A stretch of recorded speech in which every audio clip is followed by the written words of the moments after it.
To je Bor in je član skupine Čudoviti ki je v okviru 3-dnevnega simpozija Odkrijte kulturo avtistov izvedla predstavo Fantomi iz opere. Fantje so z njo nastopali tudi v Kanadi, kjer so navdušili strokovnjake in občinstvo. V Kanadi je bilo tudi fajn.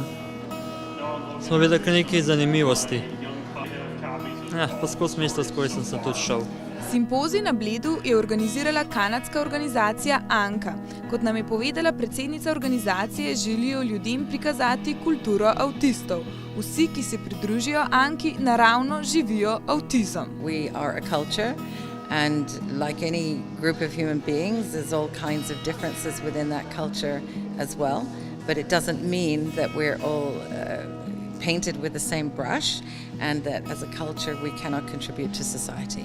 Svojim udejstvovanjem na kulturnem, športnem, umetniškem in drugih področjih dokazujejo, da ovir zanje praktično ni. Mi ne nosimo sporočila, da se vse da, ker včasih se zares ne da, ampak poskušamo pa najti dobra področja in delati tam, kjer se da. In vztrajamo pri delu, sledimo ciljem in zaenkrat je dobro. Vsak otrok si zasluži priložnost, da izrazi svojo ustvarjalnost. Druženje ob umetnosti je seveda lepše, potovanja so posebna doživetja in kar smo mogoče v Kanadi spoznali, da si ne smemo jemati priložnosti in lepih trenutkov v življenju, ker samo iz izkušenj se lahko naučimo. In vsak otrok potrebuje izkušnje, tudi če se nam ne zdi, da bi bilo to za njega v redu, je vredno poskusiti in si naložiti izzive, ker nas to obogati. Prav ob takšnih izkušnjah šele ugotoviš, da avtizem ni tak problem, če ga seveda sprejmemo, še dodaja Nuša Piber.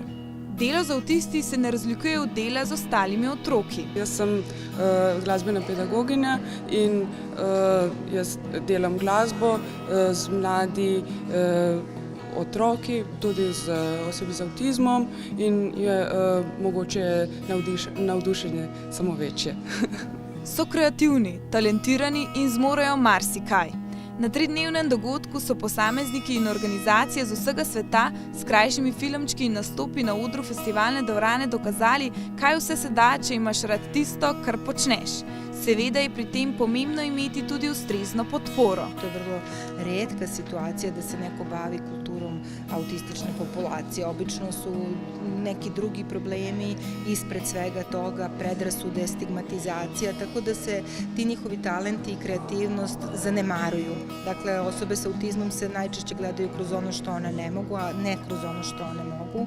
Ono što je vrlo važno za mene kao majku, ja imam devojčicu sa autizmom koja ima 21 godinu, koja je deo Vis Nebograd i koja divno peva i ja kao majka i naša porodica apsolutno je u tome podržava u daljem njenom usavršavanju i u njenim daljim nastupima. Pogled na osebe z avtizmom se prav s pomočjo takšnih dogodkov spreminja. The achievement was to bring the world together and now to work together as a united global organization, which is why the launch was here in Bled. And then from now on we will have world tours every other year, which will take a program, a production.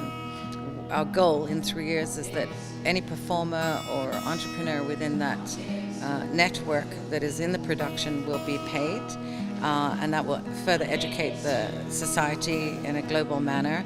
At the same time, we will also continue our commitment with a new global initiative, which is Council. And so one representative of each culture, each country will attend that, and we're looking at different places, and Bled is one that's at the top of the list that would be for our global council meetings every 2 years. Sodelujoči na dogodku so inspiracija za vsakogar izmed nas, zato lahko upamo, da se bodo na Bled res še vrnili.